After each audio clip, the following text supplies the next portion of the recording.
चाळी करण्यापेक्षा ना समोर येऊन वार करावा।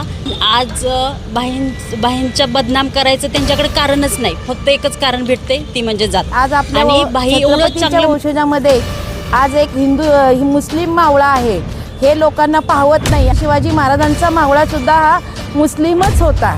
काही समाजकंटकांनी खंडणी मागितली होती। मावळ्यांनो, तुम्ही पुढून वार करा, मागून वार करू नका आणि सच्चा असाल तर पुढे या बांगड्यावरून मागणं खेळू नका। तो व्हिडिओ व्हायरल केलाय, त्याला आम्ही सर्वजण मिळून निषेध करतो। छत्रपतींच्या राजधानीत जिहादी फिरोजची मोगलाई। साताऱ्यातील एका पत्रकाराला जिहादी फिरोज पठाणचा भाऊ इरफान जीवे मारण्याच्या धमक्या देत आहे। तू माझ्या भावाच्या विरोधात कसे काय बोलतोस? तुला माहित आहे का फिरोज कोण आहे? अशी दडपशाहीची भाषा वापरून शिवीगाळ करत आहे। कामाला असलेल्या एका जिहादी ड्रायव्हरने एका हिंदू मुलाच्या अंगामात ट्रक घालून त्याचा जीव घेतला। हा ऍक्सिडेंट जिहाद केल्यावर तो तेथून पळून गेला। मुलाच्या परिवाराने पोलिसांमध्ये कंप्लेंट केली, पण त्यावर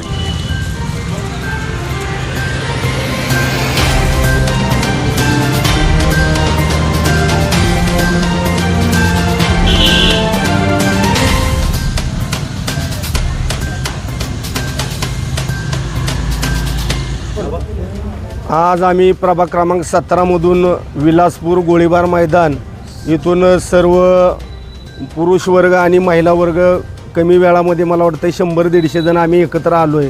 ह्याच्या मागचं कारणही तसं आहे, कालचं 2 तारखेला इलेक्शन झालं, त्याच्या अनुषंगानं काही लोक इंस्टाग्रामवर आणि एक प्रसारमाध्यमाच्या माध्यमातून फिरोजबाईंच्या बाबतीत एक पोस्ट व्हायरल केलेली आहे की लव जिहाद वगैरे ह्याच्यामध्ये पाकिस्तान कनेक्शन वगैरे अशा गोष्टीचा वापर केलेला आहे।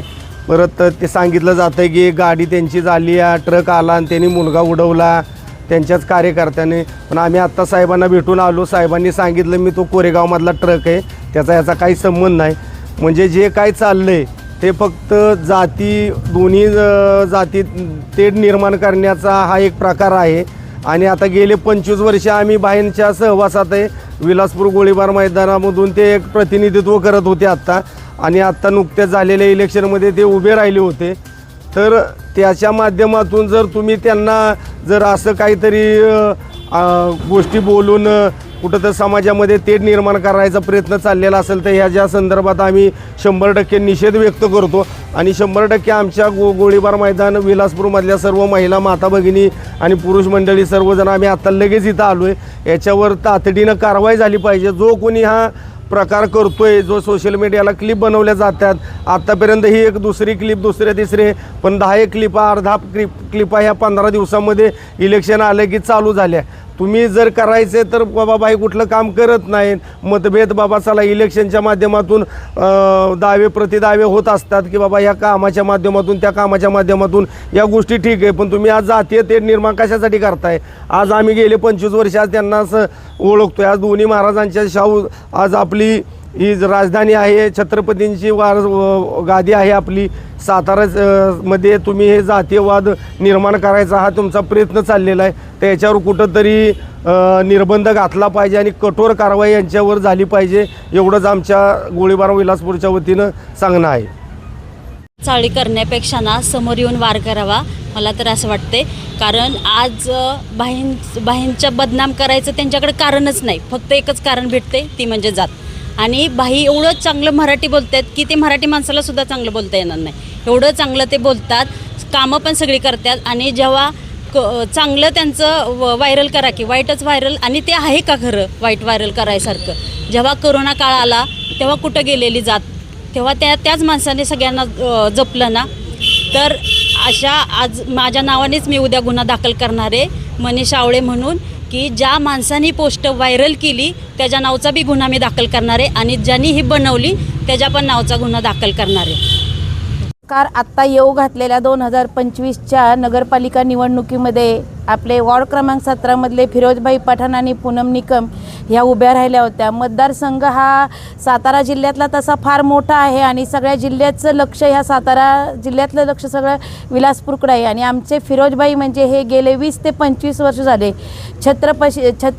छत्रपतींच्या राजधानीतले आणि छत्रपतींच्या वंशजातले 13वे वंशज छत्रपती शिवेंद्रसिंह महाराज यांचे अगदी उजवा हात आहे आणि त्यांचे ते शिष्य आहेत आणि अगदी त्यांच्या कंठस्थ म्हणजे त्यांच्या खूप जवळचे मित्र आहेत. आज आपल्या छत्रपतींच्या वंशजामध्ये आज एक मुस्लिम मावळा आहे. हे लोकांना पाहवत नाही आणि छत्रपतींचा मावळासुद्धा छत्रपती शिवाजी महाराजांचा मावळासुद्धा हा मुस्लिमच होता. आपण आणि साईबाबा हे सुद्धा मुस्लिमच होते. हे हिंदूंचे दैवत आहे. तर आज ह्या इलेक्शनच्या मध्ये लोकांनी त्यांना काही समाजकंटकांनी खंडणी मागितली होती, पण भाईंनी ती खंडणी देण्यास नकार केला. खंडणी पैसे वाटले नाहीत, खंडणी देण्यास नकार केला. म्हणून त्यांच्यावरती हे क्लिप तयार करतात, इंस्टाग्रामवरती काय टाकतात. त्यांना कुठून बदनाम करायचं हे फक्त ते शोधतायत. आजचा आलेला हा उमेदवार 8 दिवसापूर्वी मी म्हणतो मी उभा राहणार आहे आणि मी सगळं करणार आहे. आज मी माझ्या कार्यात मी काय केलेली कामं ते आत्ता ते सांगतायत. म्हणजे की निव्वळ हे बहींना बदनाम करायचं काम चाललेलं आहे. आमचा कार्यकर्ता हा सच्चा कार्यकर्ता आहे. त्यांनी आत्तापर्यंत खूप कामं केलेली आहेत आणि सगळ्यांना मदत केलेली आहे. हा ट्रक वगैरे जो म्हणतायत तो कोरेगावचा ट्रक आहे. त्यांच्याकडनं काहीही झालेलं नाही आहे.